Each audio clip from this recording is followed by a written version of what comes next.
So my name is Karen Engel, and I teach at the law school, and I co-direct the Rappaport Center for Human Rights and Justice with Neville Hode in the English department.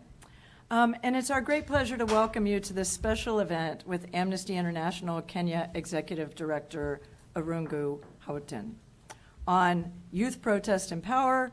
Is it still the same title? Yes, Emerging Global Narratives in Human Rights Advocacy. I'd like to begin by recognizing that we're meeting on the indigenous lands of Turtle Island and acknowledge the American Indian and indigenous communities who have been or become part of the lands we call Texas, including the Alabama Coushatta, Caddo, Carrizo, Comecrudo, Coahuiltecan, Comanche, Kickapoo, Lipan Apache, and Tonkawa and Isleta del Sur Pueblo. I want to thank Professor Toyin Falola in the history department. He's unable to make it today, but he's co-sponsoring this event as part of the 24th Africa Conference at UT, which is being held today, which is why he's not here, through Sunday, on health and illness in Africa and the African diaspora. And there's a little bit of information, a flyer, and which I think can direct you to a website if you're interested in attending any of the events. Irungu Houghton will be the banquet speaker at the event on Saturday night. So we're very fortunate to have Mr. Houghton with us today. I first learned of his important work from a colleague at Berkeley Law School who's been following him for some time.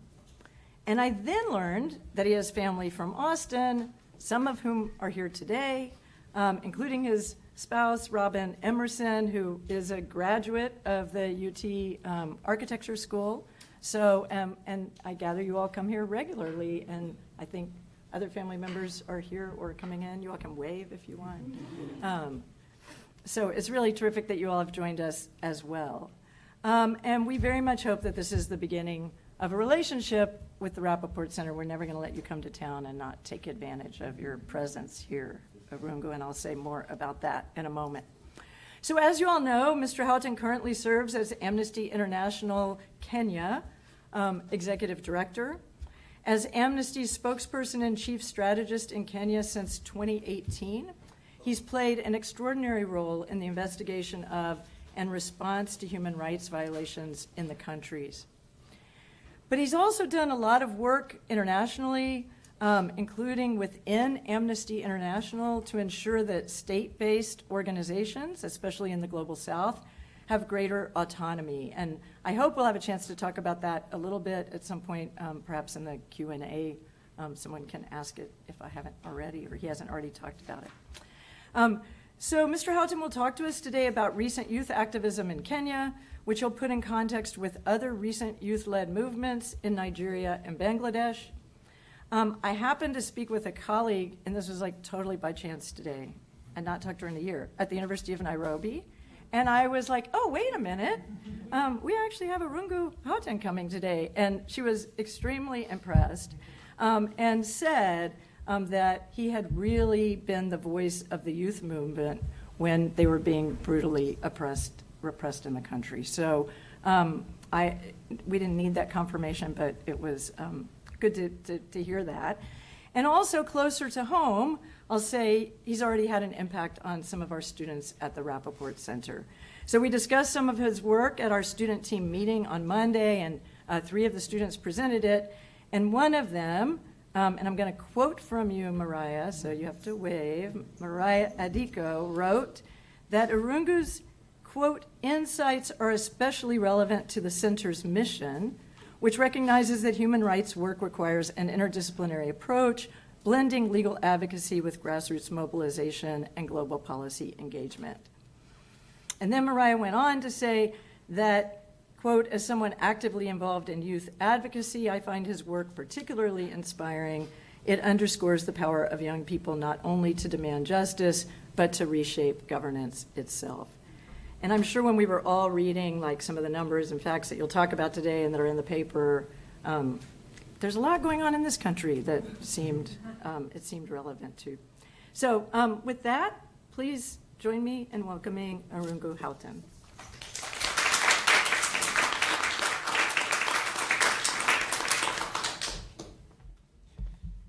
Thank you very much, Karen, and good evening, everybody, I guess. Huh? Almost good evening. So first of all, I'd just like to thank everybody who's been involved in kind of getting me over and getting me prepared for this and other presentations over the course of the next week or so. I'd like to thank Karen Engel, I'd like to thank Neville Hood and Toyin Falola, and also Caroline Hen, who has made sure that the technology is going to work. We pray. And Cooper Christiani as well. But to the rest of you, particularly those of you who have taken the trouble to read the paper and also to look at the book, and Maria to give me that great quote, that's great. It's such a great opportunity. I should just mention that this is probably the first time that I've made a presentation in front of my Texan family in a campus environment, right? That's probably true, right? Okay. So I want to acknowledge them as well here. My father, Robert Emerson, my sister, Roshana Emerson, and my wonderful niece, Raquel Cilias. You can raise your hand as well, so we know who you are. Great. Okay, so alongside my wife, it's good to have some family backup. I think they weren't sure whether I would come off campus alive, so they came to make sure this is the case.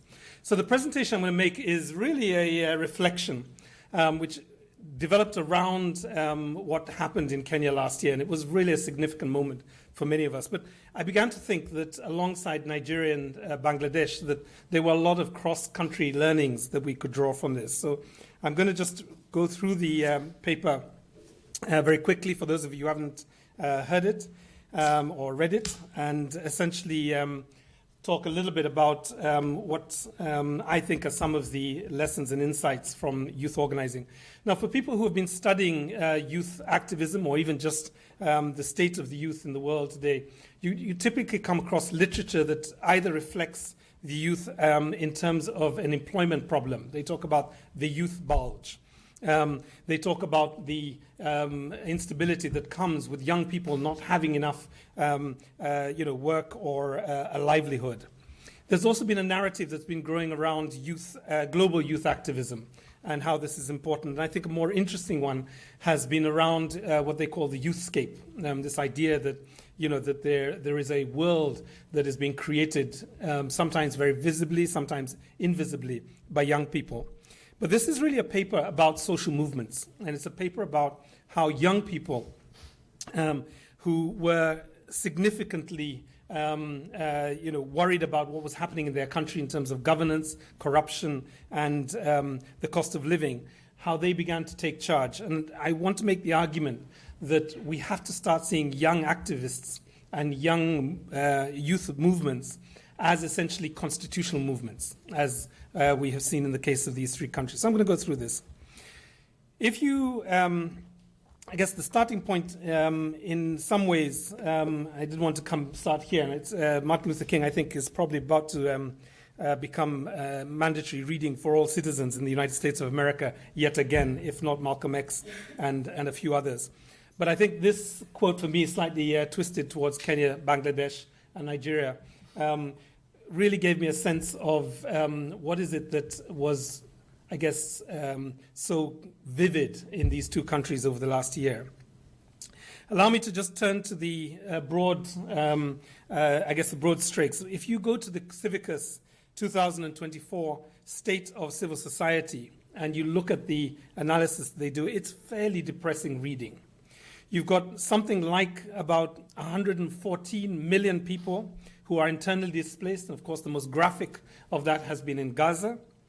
You have seen, we now have something about 72% of the world's people who now live under authoritarian rule and are increasingly experiencing unstable political systems.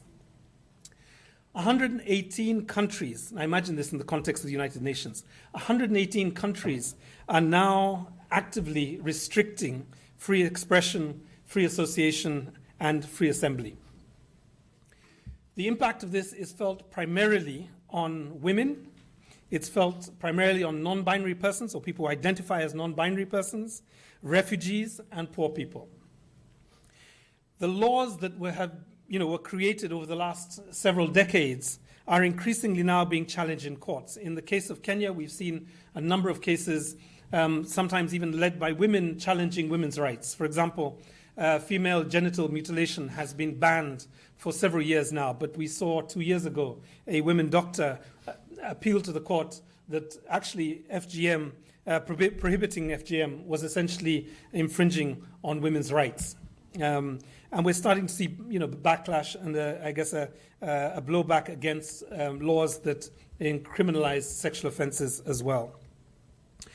Now, for many of us who have watched or rather have kind of looked at youth movements, it's not a new thing for youth social movements to be changing and challenging power. We saw this in the civil rights movement in the United States of America.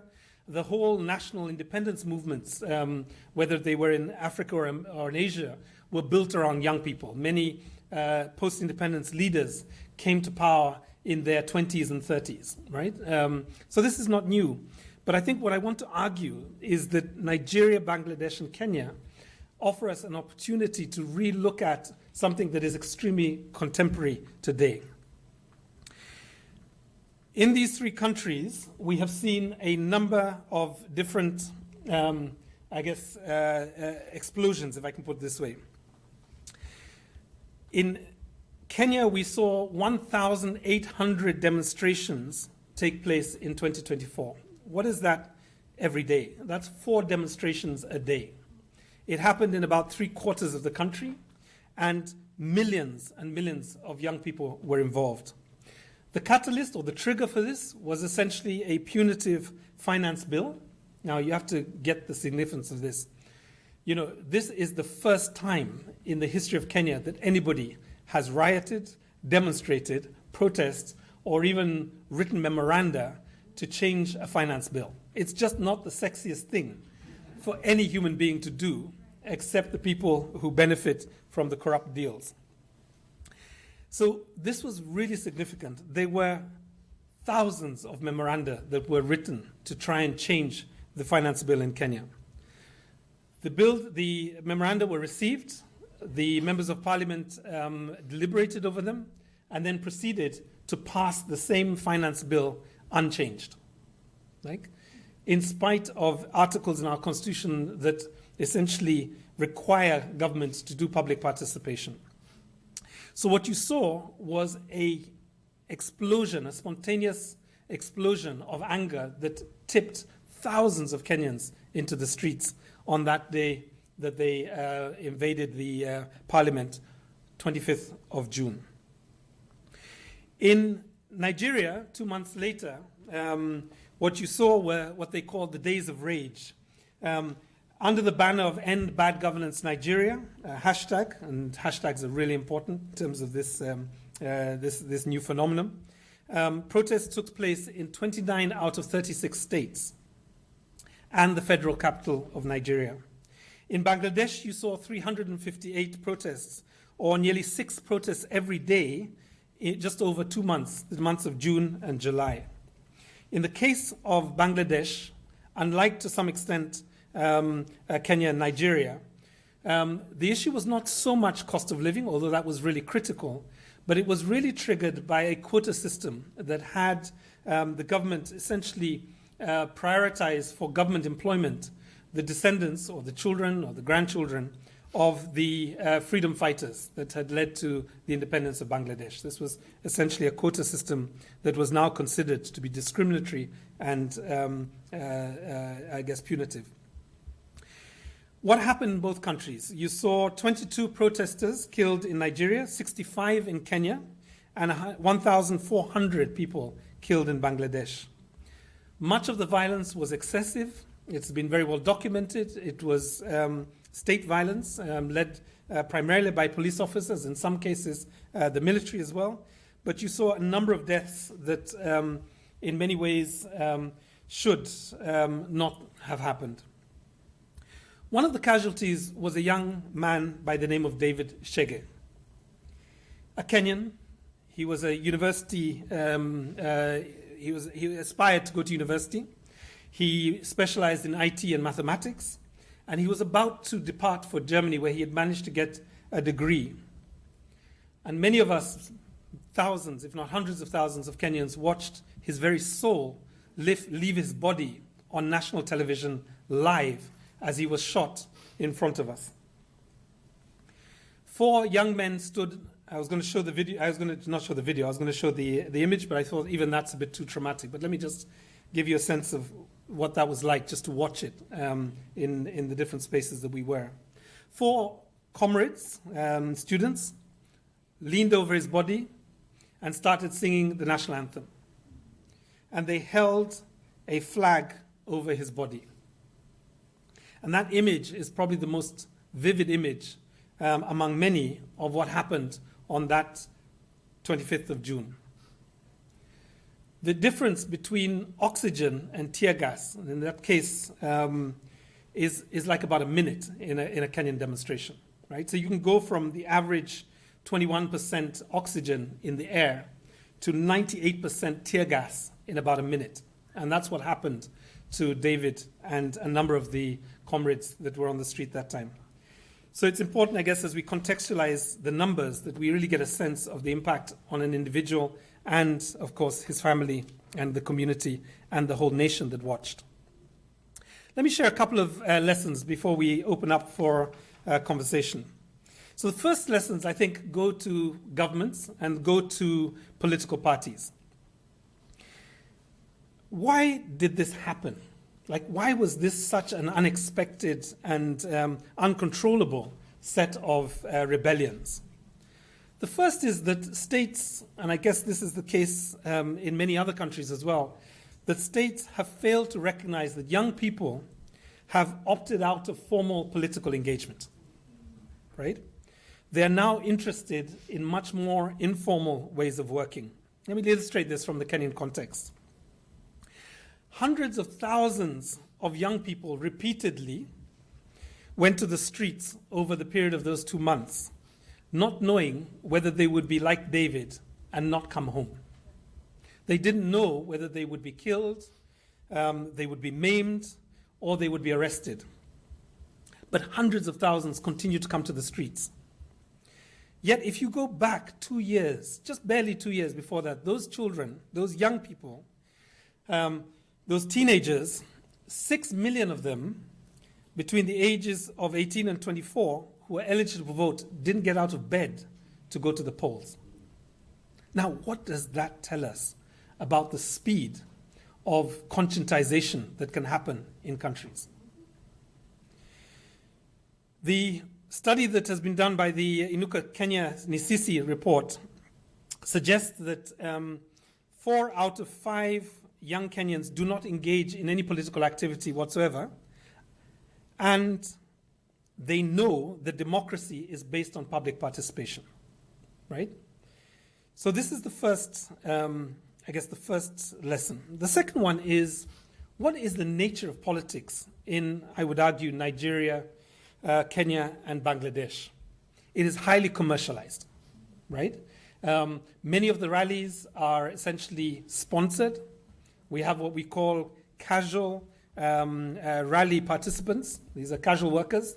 They come for anything like $5, and they essentially will go to the next rally for the other political party the next day if they're paying the same amount of money, right? So there's a level of cynicism and skepticism that has been built into the body politic. Many young people actually don't identify with the leadership that is running for office, right? So it's not just that you know that the system is a game and it is sponsored, but it's also that there is no end in sight, that the same people that you are, you abhor are the only people that seem to come before you and seek your vote. So politics has become either too boring, too expensive, or too ethnic divisive or toxic for most young people, right? And that's what I think led to the situation in the 2022 Kenyan elections. The third point, which I think has become a bit of an interesting inquiry, is how much of these rebellions were propagated or propelled by foreign states or foreign interests. So in the case of Nigeria, there was a moment where a group of people hoisted the Russian flag. They promptly got arrested. And in the Kenyan context, there was an argument that I heard from the national intelligence, where they argued that the Russian troll farms were actually amplifying the hashtags, right?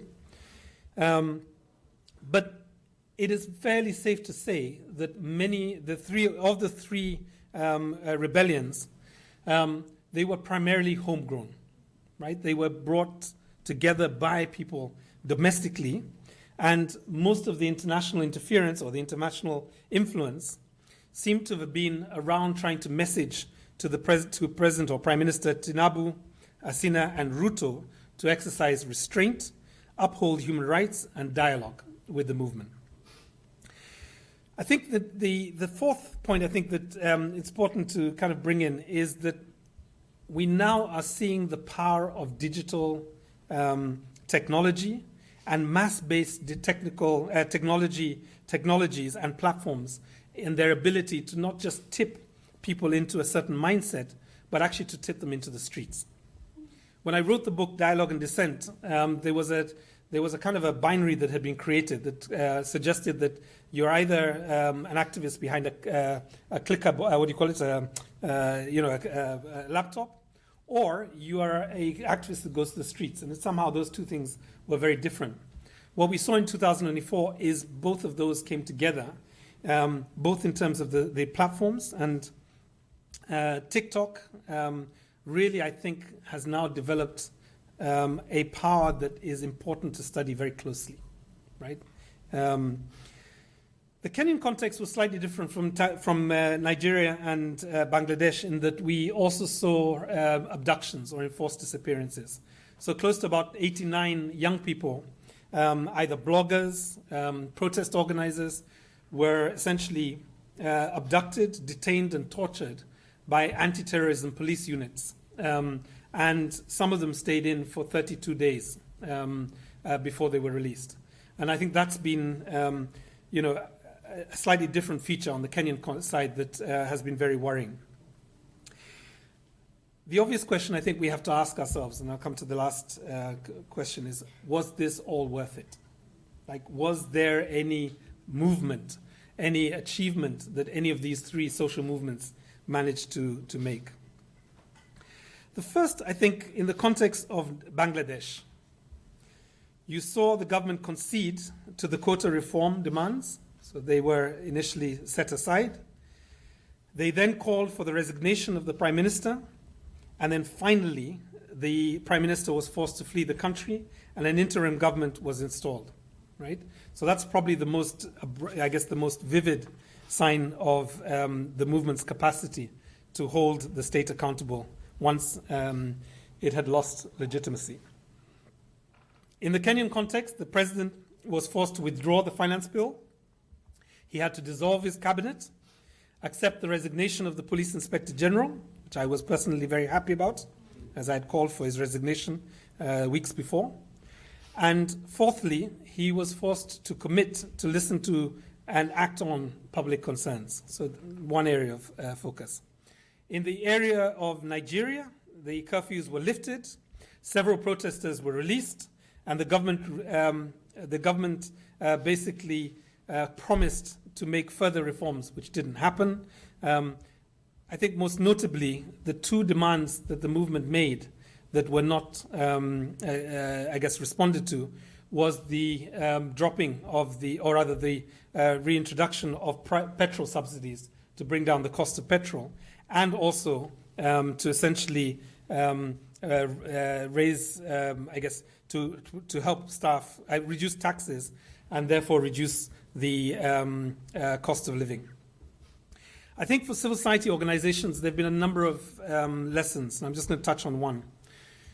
For human rights organizations and advocacy organizations, we've tended to play safe for many years, right? So we've had, this dance that we do with states, which essentially is we will write a policy brief, we will analyze the problem, we will come to the parliament or to the executive, we will make representation, they will listen to us, they will take the documentation, and occasionally they will take action. Most often, the more important things don't get done. What I think the youth movements have shown us is that direct action, community mobilization, and a disinterest in all those time-wasting measures, like, for example, we'll set up a commission of inquiry, we will look at that. We'll come back to you. Essentially, we have a lot of work to make ourselves relevant in the context of the youth movement. What we did over 2024 for my colleagues in Amnesty International, Bangladesh, Nigeria, and Kenya was we essentially committed to protecting the protesters. So that we ran a series of alliance-based responses, which included making sure that anybody who was arrested had legal representation within, I think sometimes within an hour, sometimes within 5 hours. Very few protesters slept more than 1 or 2 nights in a police cell because they didn't have a lawyer. The second thing we did was we mobilized doctors under the auspices of the Kenya Medical Association to essentially create pop-up paramedical clinics. And these emergency centers were first respondents to all the violence that was there. And I have to say that they didn't just focus on protesters, but there were a number of police officers who got emergency response, which was a little bit frustrating for us when other police officers arrested some of the doctors that were managing these centers and even tried to take away the lists of the patients as well, which included a couple of police officers.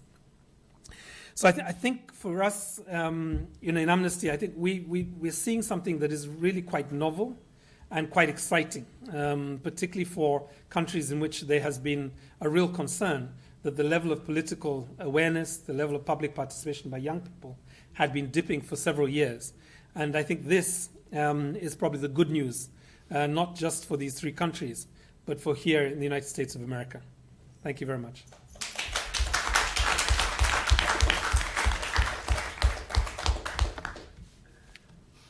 Thank you. I think we should just let you take questions. Yeah. But I think people would like to get people to speak into the microphone for the recording purposes. So, but I can call Questions?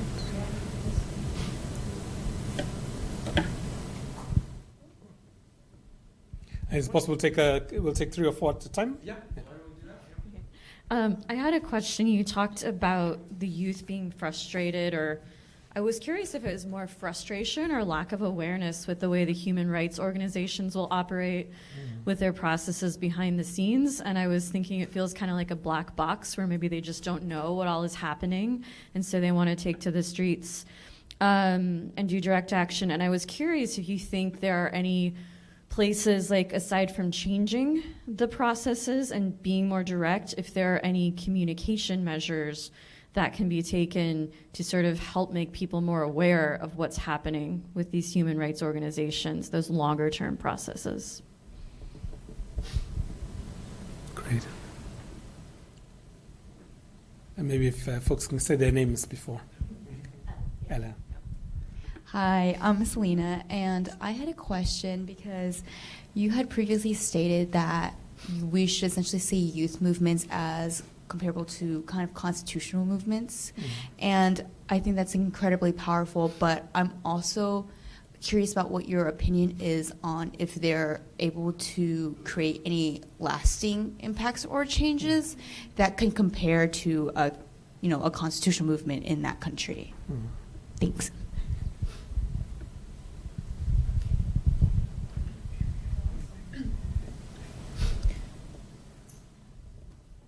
Hi, my name is Ruha, and I just had a quick question. I know you had mentioned that the reason why potential young people are not opting to not participate in the formal political processes is because of the nature of the politics in these countries themselves. I was wondering if there's also something about the nature of being young that plays a part in this, because we briefly talked about it in our meeting, and I just want to know what your thoughts are, whether young people, even in countries where the political process can do something for them, whether just being young and having less to lose, maybe. I don't know if that has to do anything with it. Great. Should I do those ones first? Let's do those things. Okay, that's great. So, Elle, I think your question is a great one in terms of frustrations, patience, and particularly I think where you wanted us to go a little bit is what new communication systems or channels have emerged in the context. I mean, I think for me, I can speak in a great deal about the Kenyan context. Let me just focus there. So we started to see some interesting new models. Like, for example, we've always had town hall meetings, right? Like you have here in Austin. But I think what we started to see is a real appetite from young people for what they call the people's assemblies.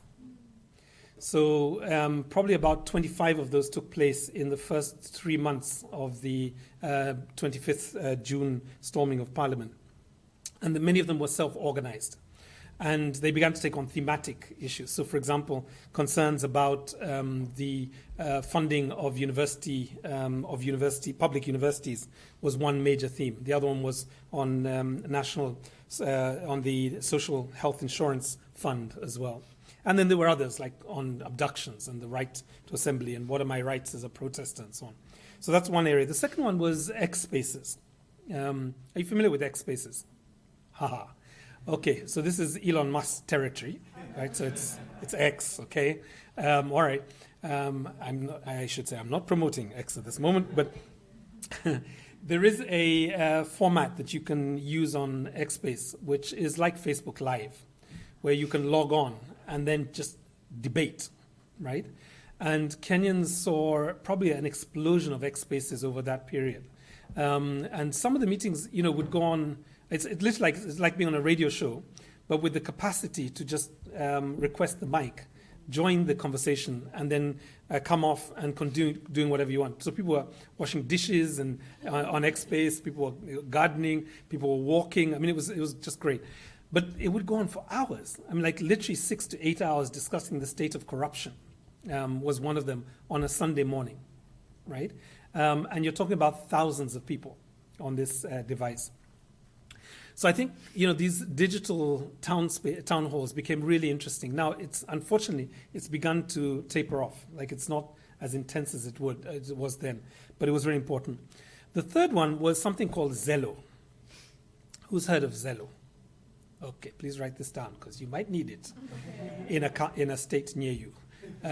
Z-E-L-L-O. Zello. Zello is a walkie-talkie. And it's on Google Play, and it has the capacity for thousands and thousands of people to be on it at the same time and essentially have conversations without it being GPS located. So I came across it as I was in what we called then the situation room. So we had a room, several organizations, and we were monitoring the violence and essentially deploying observers and so on. And one of my staff walked in with it, and for that moment, I froze because I thought he was a police officer. Like somebody I'd worked with for like five years, walked in with what sounded like a police walkie-talkie. And then he said, no, it's Zello. It's what the young people are organizing with. And then I listened in, and literally they had the capacity to coordinate. If you watch any of the videos on the Nairobi events in June, you'll see crowds moving very systematically across the city. And literally, there were people on Zello commanding people to move in different directions depending on where the police were deployed. So Zello became really important. Another fun use of it right now in Kenya is women taxi drivers use it to call for help if their car breaks down. So you have a capacity where you can just press a button. Everybody who's on Zello will immediately ask for your location, and then they can come and protect you until you get your car sorted out. So it's a great one. So lots of communications, but I think the key thing for me has been really the digital technology side, and I think that's where we need to explore it a bit more. Let me go to the next question, which is the lasting impact. And so I think we have to look at these movements, not so much, and there's a quote in the paper, I think, from, let me see if I can pull it up. There's a quote in the paper that says, it's a Martin Luther King Jr. quote. In his 1964 book, Why We Can't Wait, he says, "A social movement that only moves people is merely a revolt. A movement that changes both people and institutions is a revolution," right? So if you come back to your question in that framework, one of the things that I think we have to challenge ourselves a little bit is protecting a constitution is also an expression of constitutionalism, right? So it may not be reforming or amending a constitution, but in a context where a state is actually abrogating or it is violating the rule of law, then protecting the rule of law is essentially an act of constitutionalism, right? And a lovely phrase that the Chief Justice shared with me several months back, was this phrase called demoprudence. Now, it's a long time since I went to university, so you probably understand this really clear. So you have like jurisprudence, right? So demosprudence is the action of human beings or people to protect or to improve on the law, right? And if you think about it, it's a very logical, historical, concept, right?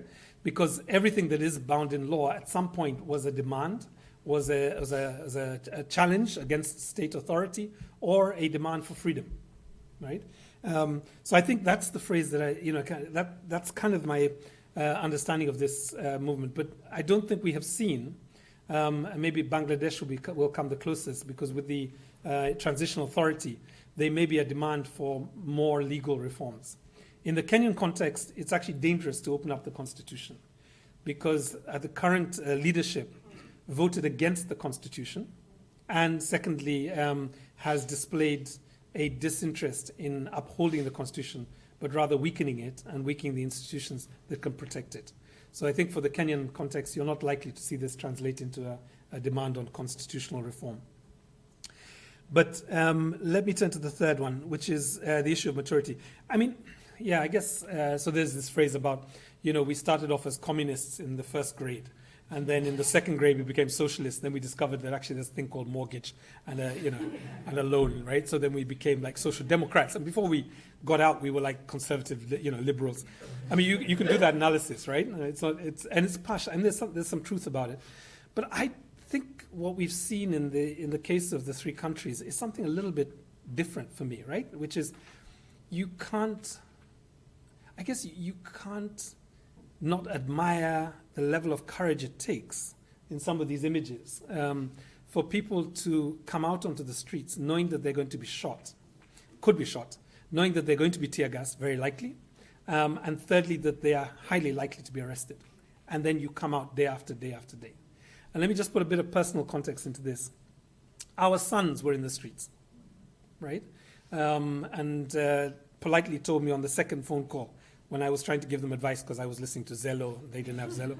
I was politely telling them, please don't turn left, go right. And then my younger son said, Dad, this is our revolution, not yours. So I put the phone down. But the point of thinking this is that, that the level of courage it takes to come out like this, it can't be foolishness, right? I don't think it's not that, because they have seen, like we all saw, the picture of David with his lifeless body just outside Parliament. So there's something about this. But I guess the question that we could also ask is, where does this go? Like, what happens to the children, to the youth? I say children because I'm so old, but they're not children. The youth of 2024, where will they be in 2034? Where could they be in 2044, right? Is this the leadership that actually will provide qualitatively different, leadership in that period? And that's the big question, right? Do they just disappear? What happens? Yeah.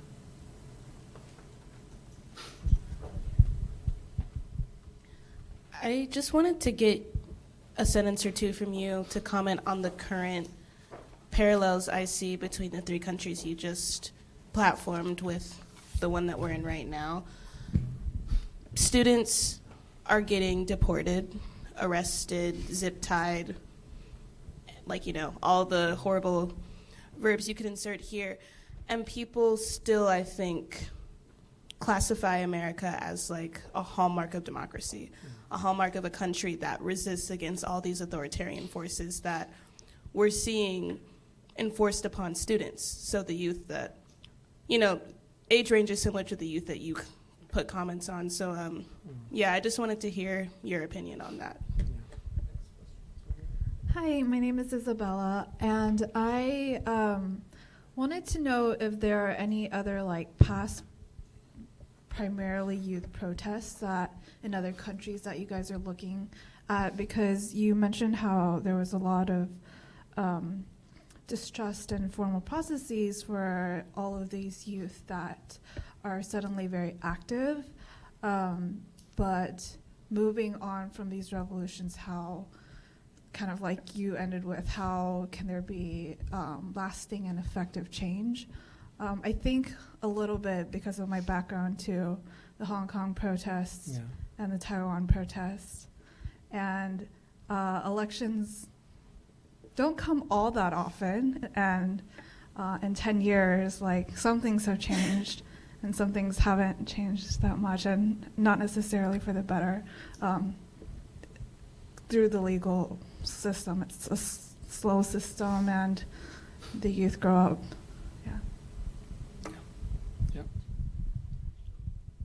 Hi, my name is Ashley. I just kind of wanted to, firstly, when we were discussing this during our meeting, I kind of had the perspective of, like, youth don't participate in formal forms of government because it's easy to ride the wave of the movement, which through your talk, I kind of see a different perspective, so I thank you for that. And I appreciate how you said, since youth don't really find themselves through like formal places of government just because they're sick of it, they're tired of it, so they go towards protest because it's more actionable and direct. And since, like you said, Amnesty International focused on, okay, if they don't want to do this, we're not going to force them, we're going to help them in the way that they're doing. Do you think, or what advice would you give to, I guess, human rights organizations here in the United States? Again, just because maybe I'm ignorant to the issue, but it's not really like that. It's more so trying to push youth towards, formal forms of government, and then again, we don't see that, and then it's just frustration. That's a great question. Okay, let me take the two questions on America first. So in 1989, a little while ago, when I was Gen Z, and came back from the United Kingdom to go to Kenya to try and do a master's, and met with a lecturer who I wanted to be my lecturer. And he said, I'm very happy to be a lecturer, but unfortunately I need to advise you that your papers will be marked first and foremost by the special branch, which is like our national intelligence. And once they finish marking them, they'll give them back to me, and then I can give it a proper mark. And I said, well, what do you mean? And he said, well, we've had this experience of giving students A's, and then discovering that actually the paper was seditious. And then not only is the student arrested, but the lecturer is arrested as well. So we've just decided to be pragmatic about this. Pass the paper to the intelligence, let them mark it first, and then bring it here. That's 1989. As you can imagine, I didn't go back to that university to study. I went further south to Dar es Salaam, where they didn't have such tyrannical practices. But it segues me into the conversation around academic freedom, right? And I think it is, America is not just an inflection point, but I think you're at a pivotal point where the freedoms that you've taken for granted in campuses, in communities, more nationally, are now under threat very directly, right? And it's obvious because there's a sense of fear, right? Wherever there's fear, there is likely to be something ugly in the neighborhood, right? We only get frightened when something is stalking us. So I think it's really important that people sit back and look at the freedoms that they've had and really begin to, I guess, invest value in them, because most people will take these for granted. Right? There'll be a moment when you will get a shock, like I got a shock when I went back to that Kenyatta University, and I was like, "What do you mean?" But that had been the practice for about 20 years, right? So I think academic freedom is probably the first place to start. And, writing, reading, talking about it, organizing is really critical. Another reflection, I think, on the U.S. as a non-American is, I think one of the dangers, I think one of the weaknesses in American democracy that has now been exposed is been the concept of exceptionalism, right? As I look at it now, and for example, Rodrigo Duterte was arrested and arraigned in the ICC a couple of weeks back, right? For things that he did several years back, not while he was president, but while he was a mayor. And the ICC still applied, the International Crimes Act still applied in his case. And I thought, gosh, for all those countries, not just the US, that have removed themselves from the ICC or the jurisdiction of the ICC, you are not protected by international law, right? So I think as the movement begins to build, and I do believe it will, right? It's often forgotten Martin Luther King was considered crazy by 75% or whatever that Gallup poll was when he was active. This season will come to an end. But the question is, will you build back better in a way in which you are able to ensure that should your democratic systems get challenged to a point that they fail in future, that you have got international protection? Right? So it's just one thought that came to me this week. I think the other opportunity now is really for global learning. A lot of what you're experiencing at the moment is actually very familiar for Kenyans. It's very familiar for Nigerians. It's very familiar, I'm sure, for Bangladeshis. So actually, this is a moment when, progressive people should be reaching out to different parts of the world and inviting them to come and speak, like today, She saw it. So Karen saw it. It's really important that you open up these platforms and these bridges, right? And maybe there is a potential really for movements in solidarity with America this time. I think this would be great. Let me just, Neville is here, and are you the only South African in the room? Okay, so you carry a weight of responsibility. But I don't know if some of you remember the anti-apartheid movement in the United States of America, right? And that relationship that had built up there. Those relationships, those bonds have not disappeared, right? Next week I'm going to be in Berkeley, and I will be on the campus where my uncle, who's now 15 years departed, where he studied back in the 1950s. Right? Those bonds don't disappear, right? So the question is actually, how do we bring those relationships back in to this context and support the process, the struggle, I think, to regain the democratic freedoms that you've had. So this will be my 2 sentences on this. Let me turn a little bit to the, I think the questions have been raised around the parallel for Hong Kong. And just a fun comment, I think, in terms of Hong Kong. There was a couple of Kenyan activists who kept referring to Hong Kong throughout that whole period. And it's like they'd watched the YouTube videos. And I'm not sure if there was like do-it-yourself YouTube demonstrations straight out of Hong Kong. But they literally were bringing that courage, that ingenuity, that way of organizing into the Kenyan context. So there was language around the Kenyan protests that talked about being leaderless, being tribeless, and what was the other? Less. Anyway, but they basically deployed a crowd funding, leadership-full approach to organizing. So it was actually very difficult to arrest, and this is what the security services tried to do for the whole of the remaining part of the year, was to try and find the individuals who organized these demonstrations, and they couldn't. Is there a lesson for other parts of the world? I think so. Yeah. Let's see, did I miss another one? I think I've talked, Ashley, I think I've responded to your question about what's needed now. I think that's it. Is that it? Yeah, I think so. Thank you. Over to you, Neville. I'm Neville. I'm co-director of the Rappaport Center with Karen. And thank you very much, because you've actually provided grounds for optimism in a moment where actually it's tough to have it. And this is a kind of follow-up on Mariah's question. Okay, we had big protests here last May.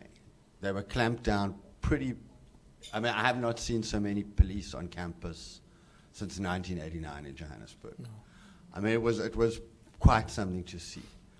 And I think the institution didn't protect the students. If anything, the institution was slightly worse than law enforcement. So I think, we do need to listen to people who have experience, in the shifting grounds when democratic rights which have always been very unevenly Expressed. activated in this country, are disappearing disappearing on paper, not just in enforcement.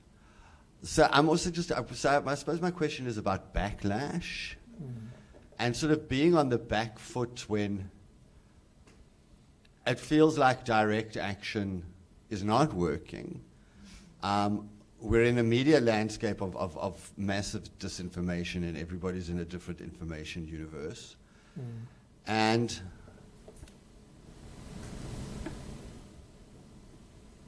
what to do about certain kinds of political despair? I'm trying to end on a happier note. So I think solidarity, global learning are all good things, but they're difficult things as resources recede and the institutions we inhabit feel beleaguered. And actually, I'm nostalgic for the liberals I used to be rude about. Okay, I'll stop there. Should we be broken up by?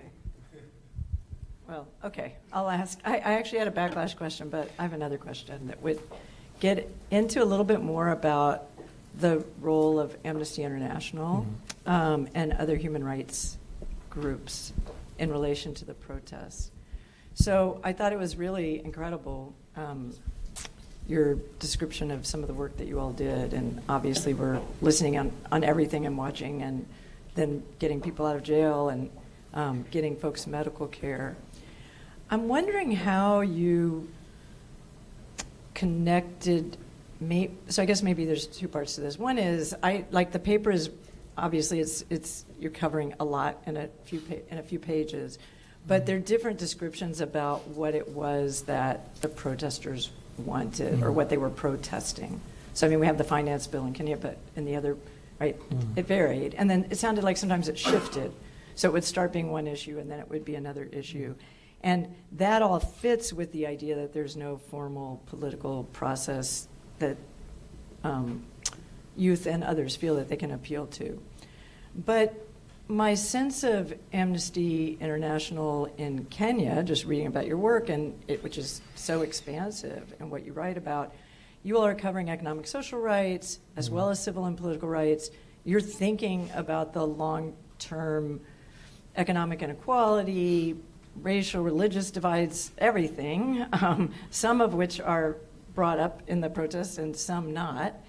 But sometimes, I mean, this is something I think is a tension in human rights. Sometimes we get so focused on protecting people's rights to be able to speak that we enact that we can't take a position on the very things that they're speaking and acting about, or we can't help amplify or focus on. Sometimes those issues get lost by the backlash and repression. So it's part of the process, I suppose. But I'm wondering, I'd love to hear from you about how you keep both of those, both the long-term substantive goals in mind, support people who are working on those issues, including the protesters, and then make space for that dialogue. Yeah, that's great. Hi, I'm Carl. It's kind of a follow-up on something Neville said, and one of the young ladies at this table said. One of the phrases he used was being in a different information universe.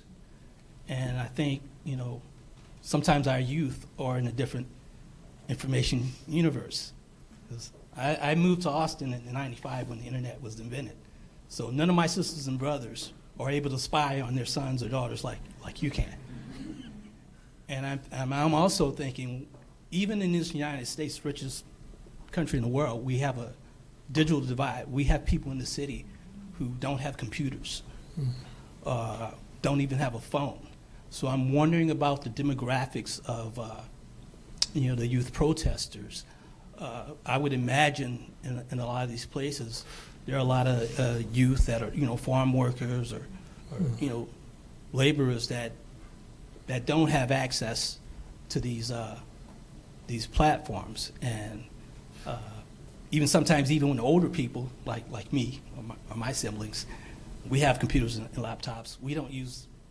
None of my sisters and brothers get on TikTok, like that. So we're really in a different information universe, and I'm wondering, we sometimes we glorify, digital age and all these platforms, but it is somehow leaving people behind, because if you don't have Zello, how do you know what's going on? Great. Okay, let me start with Neville's comment. I mean, I think this moment is both unfamiliar and scary, and at the same time, it is also quite familiar for several communities in the United States of America. And you kind of hinted at that, I think. So for black communities, black poor communities, queer communities, for women and for Native Americans, their experience of the American dream is very different, right? That's an obvious point. So I think one of the things to do is to actually perhaps tap into that experience base and figure out how do they protect their communities, how do they advance their issues, and what's the potential for a not multidisciplinary, but a multi-sectional building up of a movement in the States again. The one thing that authoritarians do is that they cause a response, right? It's just by nature, right? And sometimes that response is much more robust and bigger because of the acuteness or the radicalness of the authoritarianism, right? So the way we put it in Kenya is the more totalitarian, the more dictatorial the government is, the more it produces the potential for a rebellion that is embraced by lots of people, right? The most dangerous thing for democracy in some ways is these lazy democracies where institutions are hollowed out and they seem to be working, and then one day somebody walks in and then you just figure out there was actually nothing there to protect us in the first place, right? I'm not talking about America right now. I'm just talking generally. You're America. But I think it's really critical. Just think about kind of what are the modes of organizing, and it brings us a little bit to Carl's comment. I mean, Carl, the digital divide is real in Kenya as well. So probably about 40 to 45% of Kenyans have access to the internet, right? And that penetration is primarily urban, and of course it will be closer to the middle class than it is to working and unemployed people and rural farm workers, right? And what was, I think, really distinct about what happened is it is probably one of the first times that the young middle class took action very decisively, right? And this is the thing that really confused the political class. So I was in Parliament the day that the day before Parliament was breached. Actually, no, it was the week before, when the parliamentarians were debating the bill, and I was trying to understand which way they were going. And the most weirdest ever, was talking to parliamentarians who kept saying they're going to pass the bill anyway, and then show me on their phones photos of their children in the streets. And they were really proud of these children, right? Their children, they're adults. Or let me give you another example. The regional police commander who was commanding the entire operation and was responsible probably for maybe several deaths as a result of the instructions that were given or not. His two children were in the streets at the same time. And we actually almost had a moment because I dispatched lawyers to the central police station to help protesters, about 148 protesters in a room probably half the size of this space here, to try and get them out. And in the process of getting people's names down, discovered that one of his daughter was actually one of the protesters that was about to be rescued by Amnesty from a police action, which is just so bizarre. So I think the point about the digital divide is really important. And I think the same thing can be said in terms of Bangladesh and definitely Nigeria, is that these were largely urban uprisings, right? So your question then becomes really interesting, which is how do you create movements that can speak to the things that matter to rural populations? And I think that's still out there. I don't think Kenya, Nigeria, or Bangladesh gives us an example of that. One of the most pernicious aspects of the finance bill was a tax on digital workers. people who are essentially working to companies outside, many of them American. And the tax bill proposed to actually tax those workers, for the first time. And you can see the reaction. Of course, the bloggers went crazy. I think let's turn a little bit to the, I guess, the question that's been raised around. There's another question. There's Neville's, there's Carl's. Karen. Remember your question again, Karen? I've got notes here. You can't see my handwriting. Mine's like, oh, yeah, Amnesty. The most obvious one. What does Amnesty do? All right, here we go. So, so we kind of come from a framework of all human rights for all human beings, right? So that gives us the breadth. But the challenge has been, I think the challenge last year was, given the level of violence that we saw against the protesters, to be honest, we probably spent about 60% of our resources just focusing on that. There was a set of resources at the beginning of the year that focused on the content of the finance bill. So they threw an alliance called OCOA Coalition, which means rescue, rescue economic policy. The Amnesty staff actually were involved in analyzing the finance bill and its impact on different communities. So we did a bit of that work. But last year there was very little of that. But generally speaking, we have tried to keep a kind of 50-50 focus on one hand, civil liberties, which is expression, association, and assembly. And then on the other one is socioeconomic rights.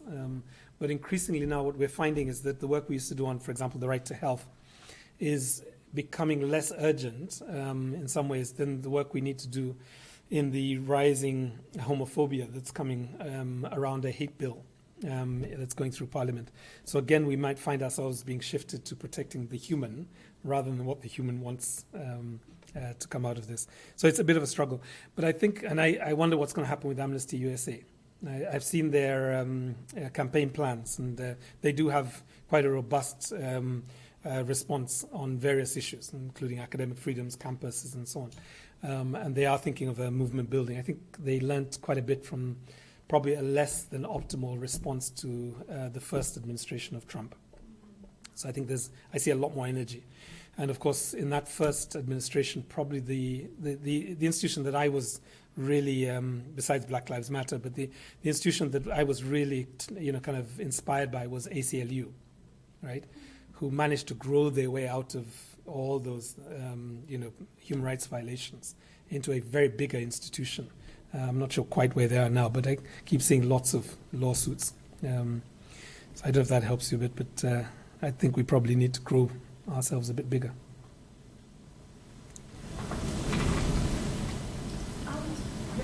Sure.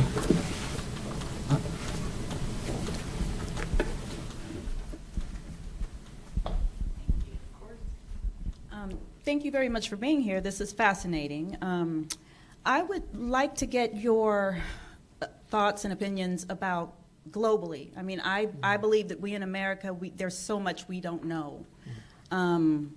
But I do remember one of the incidents in Nigeria, in Lagos, and there was a hashtag. I can't remember what it was, but it very quickly went global.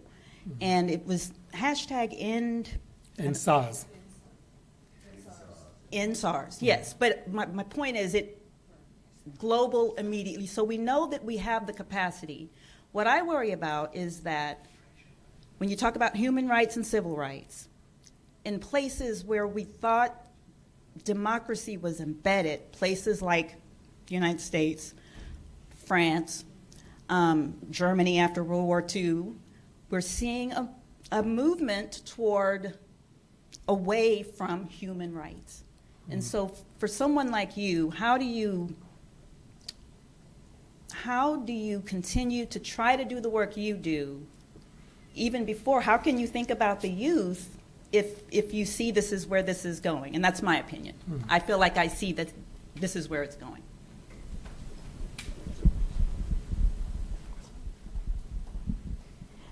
Thank you. This is fascinating. I want to know, there was another part of this conversation that you haven't talked about. I'd love to hear, how did the media play a role during this time?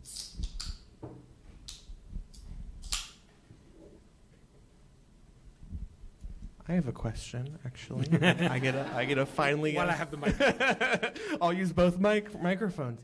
I've often thought about, the two sort of historical antecedent protest movements that you started the talk with were the civil rights movement in the United States and the movement for decolonization. And it struck me that both of those movements had a clear end goal in mind in terms of reformulating the relationship between the state or to create a new state, right? So there's this nationalist movements that sprung up as part of the driving force of decolonization.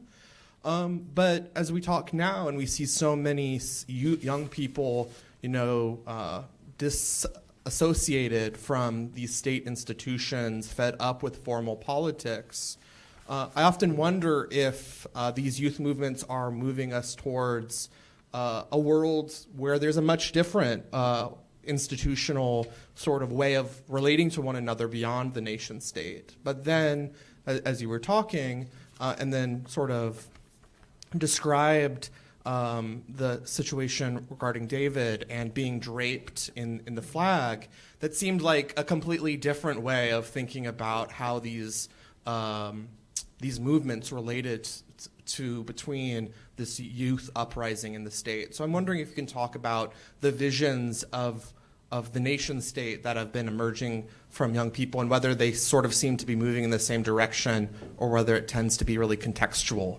based off of the different places that you're looking at. Yeah. Let me try the first one, which is probably the most, and anybody else who would like to jump in is very welcome. Kind of the global context. I think I remember the one-party states of the 1980s, right, across Africa. Military regimes, dictatorships, underground movements, people in exile forming committees for the release of political prisoners and all that side of stuff, that was there. And I have a feeling that some of that organizing is literally, months or years away from us all, right? But I think there are a couple of other dynamics that are going to be, really wild. So, for example, Europe is not necessarily any more progressive on democracy than, parts of, China or India or the US now, unfortunately. So there are very few places where we can look to for state-based, progressive diplomatic engagement. It is very likely that the UN is going to crumble, right? It'll crumble in probably one or two ways. One is that it will become irrelevant and nobody will pay it much attention. The second one is that it will lose sufficient amounts of funding that it has to reconstitute itself around 4 or 5 agencies, right? And this is, I think, probably very likely. And they will not be necessarily agencies that will be doing, what you call pro-democracy work. They will be essentially dealing with droughts, climate disasters, and various other things. 3 weeks ago, I was thinking about Uganda and trying to think how we could put pressure on the Ugandan government to release Kizza Besigye, who was abducted from Kenya. He's a 4th-time presidential candidate. He literally came visiting one weekend. He was bundled in the back of a vehicle, despite having a passport and an air ticket back to Kampala. He was put in a vehicle and then driven 700 kilometers across the border to humiliate him and to demonstrate that Kenya will not allow opposition figures to come to Kenya just before the elections in Uganda. And I was trying to think, who has Museveni's ear? So I tried a couple of things. The one that is the most obvious one is, who are your trading partners? And then I looked at the list of the trading partners, and it was like China, UAE, and then there was this odd Italy. So I was like, okay, that's kind of interesting. Where did Italy come from? But I think the point that I'm trying to make is that as the US begins to focus inwards, loses the capacity of USAID, loses the capacity of its intellectual appeal to different countries, and gets into trade wars with various fronts and concerns about renaming different parts of the planet, what you're going to have essentially is, I think, a number of other countries beginning to become very powerful, right? So I need to think about human rights work in a context where China is Kenya's biggest trading partner, right? And all the work that I used to do under the previous administration to try and remind the Biden administration that what was happening in Kenya and so on, that's no longer going to be very useful, right? So do I, as a human rights organization, then begin to focus on UAE, China, Turkey, India, and a reformulated America, right? Just a bit of an anecdote, but back in 2001, I went to lobby a Republican senator. And at that time, HIV/AIDS was ravaging Africa. I mean, it was just horrible, right? And I think they were just about to come through with PEPFAR and so on. And I went into the meeting and I made an emotional appeal. I said, people are dying. Like, it's terrible. People are really dying. And the senator looked at me in the face and he says, they may be dying, but people die everywhere. And then I walked out and I was physically trembling from a mixture of grief and just anger. And then I went and saw a friend of mine called Paul Zeitz, who I think is still organizing somewhere in Washington. And he says, don't you ever go and talk to an American politician, particularly a Republican, before you talk to me first. So I said, what did I do wrong? And he said, listen, you just needed to say that the impact of HIV/AIDS is the equivalent to the Twin Towers getting bombed every day for a year. He'll get it. Now, why do I give you that story is because we have to change the way that we speak and the way that we articulate our issues, not based on what we think is important, but what the person we're talking to thinks is important. That's going to take a lot of studying, right? It also, for some of us, it will take us having to drop being a bit righteous and carrying our egos into those conversations, like what's right. We just have to get over to them and hear what's important to them. So I guess that'll happen for Amnesty as well in the context of many of these administrations. I think the other point that, Robin, you've raised a great point about the media. So Kenya has a very vibrant mass media. We have no less than 70 different media houses in a population of 50 million people. We have probably 10 to 15 mainstream television stations. Radio still remains the big medium, Carl. So, the rural areas, it's largely radio. And then you've got social media, which is just like everything and anything to everyone, right? But the thing about it is, like the US, we do have the disinformation. We do have the echo chambers. We do have the stuff like that. But what we have also is actually quite a bold set of journalists. So many of them were in the streets. Many of them carried the stories of people being tear gassed live. Many of them follow up on corruption stories. And I think that's probably the thing that navigated us through this period effectively. I mean, I think the use of social media is something that I think all of us need to take seriously, particularly if you want to be an influencing party, or even if you want to understand what's going on. So if you're not on TikTok, you can't get through your legal degree without it. Let me just put it there. Right? It's not going to happen. Okay. Was there anything else you wanted me to touch on? So Robin lives in the same part of the world as I do, as you can imagine. I think it's quite interesting that we have politicians owning media as well. There. I think this is an interesting phenomenon. I think the interesting thing about storytelling is quite interesting. Well, that played a role on it. But we have Bezos here who owns, Washington Post, and so that has an impact on what stories get told and so forth. So I think that kind of does play into the playing of what's happening in Kenya's media. Yeah. So ownership is critical. And then I guess the last question was... TikTok is banned on this campus. Oh, it is, huh? It's on Wi-Fi. Okay. You So can't access TikTok on the university. Okay, so I take that back. You will pass your degrees without TikTok. Unless they say that man came and told us this, we're not going to pass that degrees. TikTok is crazy, by the way. I've tried it. Like, it's just painful. Anyway, I do it for work. On the issue of end goals, I mean, I think what's kind of interesting a little bit on that one is, Cooper, I think, let me give you an example. So, the hashtags, right, which are fascinating, right? So in the Kenyan context, the hashtags shifted. And it was very conscious. I mean, very much like that experience I was giving you of Zello, of people like just moving in herds. So we started off with Reject Finance Bill 2024. That shifted in 2 days and went viral with another hashtag hashtag Occupied Parliament. And then as the president began to address the finance bill, another one came up, which was Ruto must go, which is he himself must go. Now, I don't know if there's something about that that is important for us, because I think what the youth did really cleverly was identify an issue that really resonated with their base, galvanize people on that issue. Once that issue began to be addressed, move very quickly to the next issue. And that way the state seemed to be like 2 days behind the movement every time, right? And then finally, you go for the jugular, which is, we have no confidence in this government.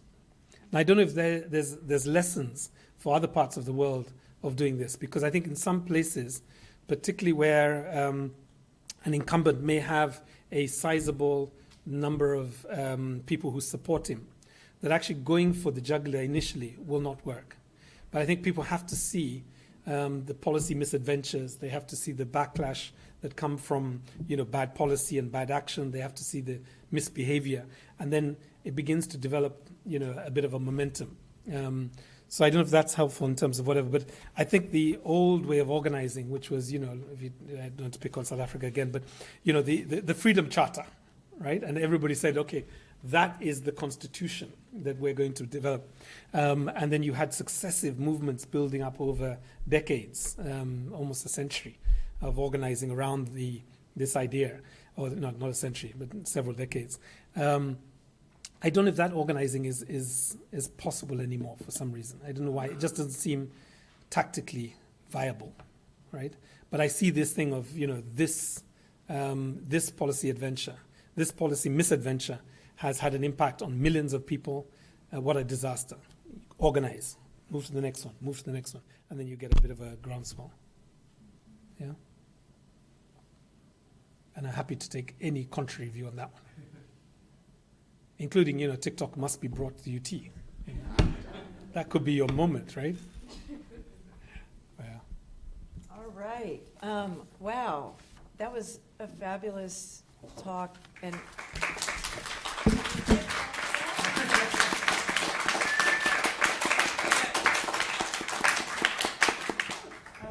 yeah, we just got you right into conversation. But also, I want to thank everybody in the audience. I mean, that was so engaged, and I learned a lot from everyone and from your responses to people. So family, keep them coming back. And you all have to come back too. Robin, crucial question. And I know folks might want to have a little bit of one-on-one, and there's still some food as we take off. So thanks again. Thanks very much, Karen.